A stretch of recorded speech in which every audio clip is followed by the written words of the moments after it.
Something happened at the Air Force Academy graduation last week that, in 30 seconds of footage, tells you everything you need to know about where power actually sits in this country right now. JD Vance, the Vice President of the United States, stood in front of a graduating class of military officers. And when they booed him, his instinct wasn't to listen, wasn't to reflect, wasn't to ask why. It was to assert authority. Quote, "You can't boo me. I'm the Vice President of the United States." And look, I know that sounds like a funny clip. I know the internet treated it like a meme. But I want to talk about what that moment actually reveals, because it is not funny, it is a tell.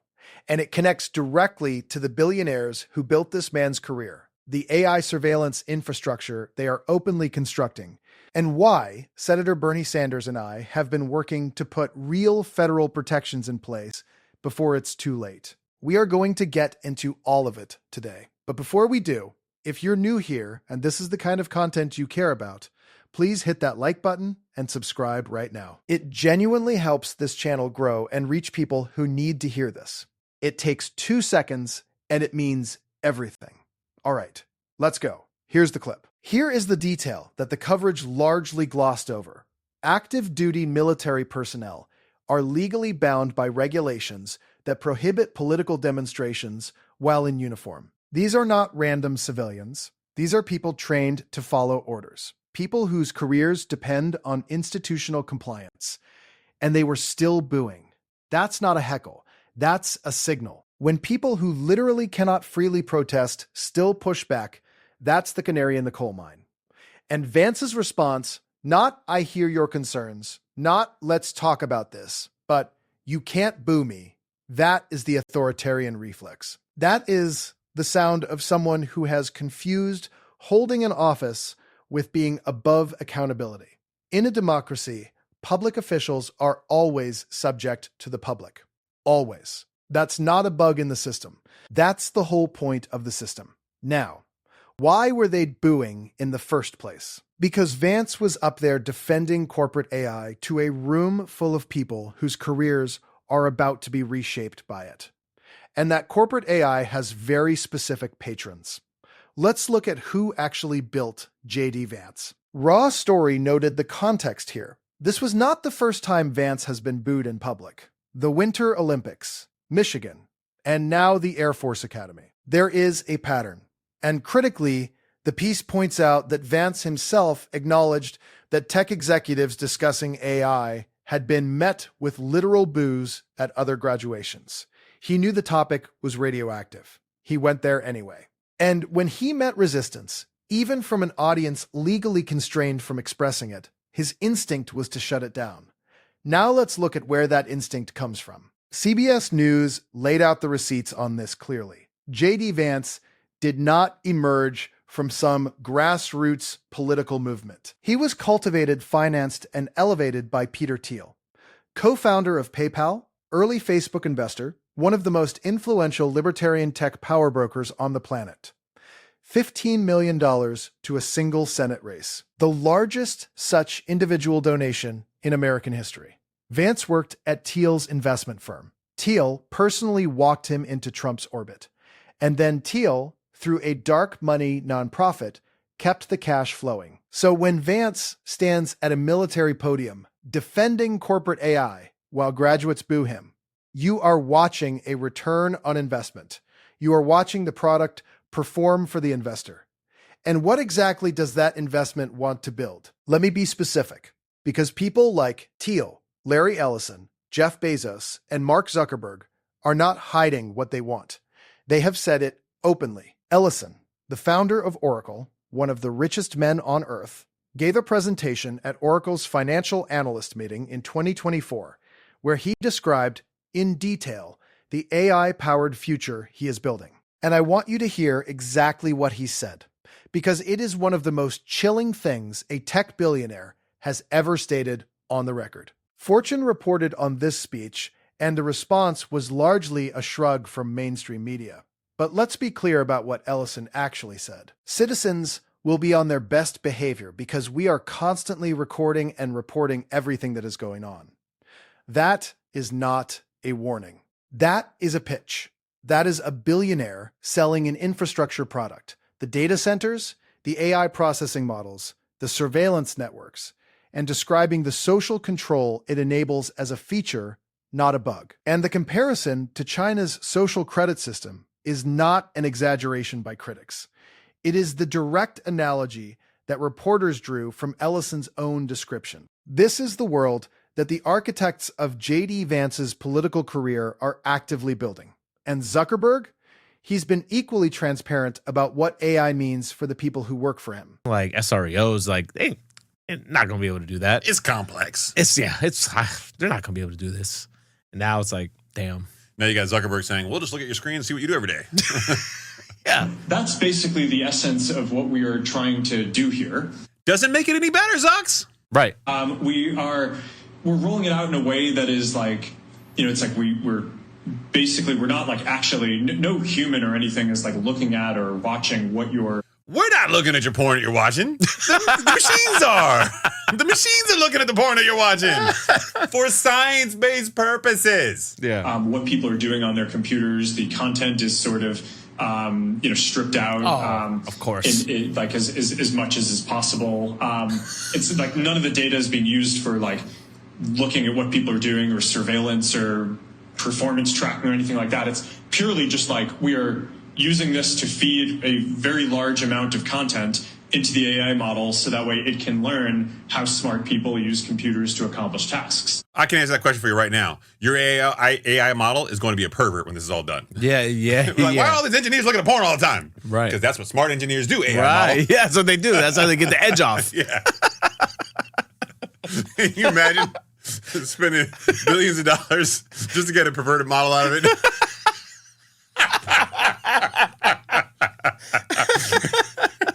We use our. So let's add this up.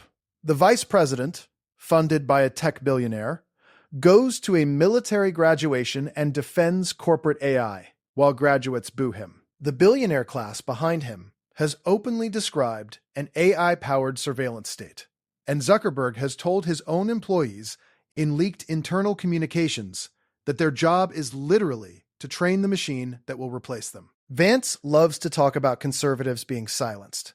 He loves the narrative of the little guy being suppressed by the establishment. But Vance IS the establishment, a product of $15 million in dark money from one of the most powerful tech investors in the world.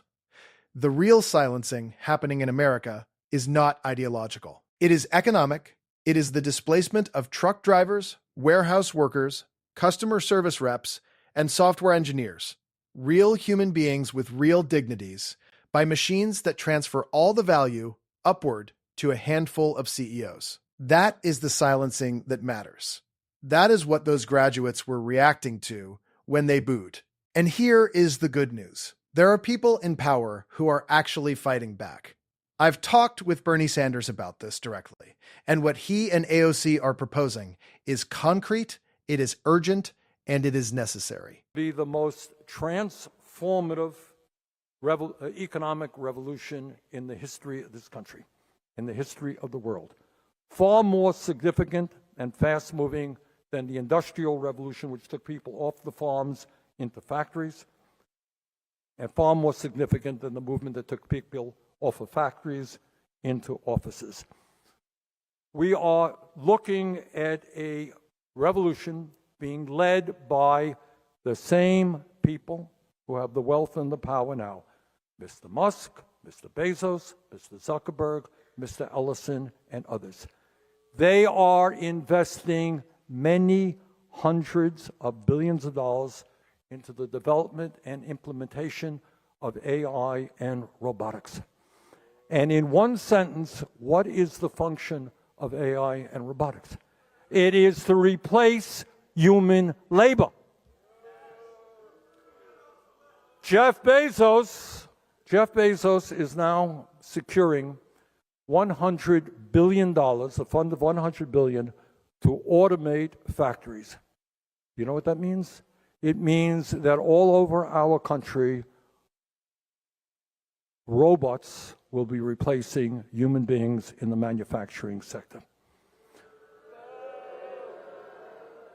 We're looking at This is what actual legislative accountability looks like. Not a press release, not a tweet, a bill, a federal moratorium that says you do not get to build the infrastructure that will reshape the entire American economy until we have democratic oversight, environmental reviews, worker protections, and enforceable safeguards in place. 100 million jobs. That is what Sanders' own report projects could be eliminated. And the bill names the players explicitly: Musk, Ellison, Zuckerberg, Bezos. It does not dance around who is driving this and who profits from it. And this is not just happening at the federal level. Communities across this country are already pushing back. Cryptocurrency mining facilities. He says his concern include electricity demand, water use, air quality, and whether local infrastructure can support massive new facilities. The electricity, I think there's a data center in Nashville that they were looking at building, and it would produce, it consumes enough electricity to power 18 to 20,000 homes. Tennessee is already home to more than 60 data centers, according to Data Center Map. More than a third are located in the greater Nashville area, including Meta's campus in Gallatin, which uses roughly 300 megawatts of power. But data center developer Kirk O'Fell with Overwatch Mission Critical says many of the concerns communities have today are rooted in how data centers operated years ago. The concerns about energy are valid, the concerns of water and the concerns of jobs are all valid, but they're all outdated. O'Fell says modern data centers can use closed-loop cooling systems designed to use little or no water and can build their own power infrastructure. He says the real conversation should be about standards and oversight. Get your policymakers to figure out how to write rules and regulate. Edwards agrees rules will matter, but says he's not convinced these projects are the right fit for every community. But I don't think that they fit in specifically in Roberts County, and definitely not in my community. people in the world, people like Musk and Bezos and Ellison and Zuckerberg and others are now spending hundreds of billions of dollars to push artificial intelligence and robotics on the people of this country. And if anybody thinks that these greedy multi-billionaires care one damn about the future of the working people of this country, you would be terribly mistaken. They are in it because they can become even richer and more powerful than they are right now.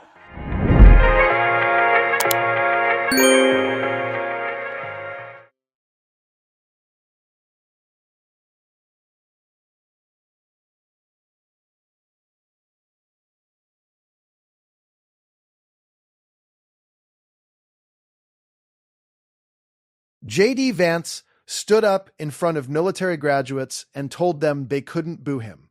But here's the fundamental truth of American democracy. They can. That's the whole point. Public officials are accountable to the public. They are not elevated above it.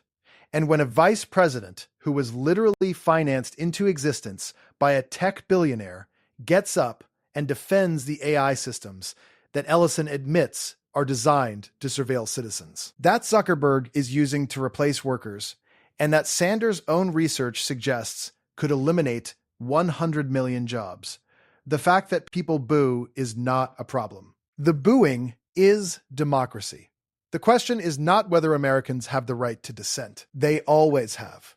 The question is whether the people in power will respond to that dissent with reflection and action, or just keep asserting that they can't be questioned. Right now, the AI Data Center Moratorium Act is that response. It is imperfect. It is unlikely to pass under Republican control of Congress. But it is real, and it is a marker of what this fight looks like. More than 100 communities have already enacted local moratoriums.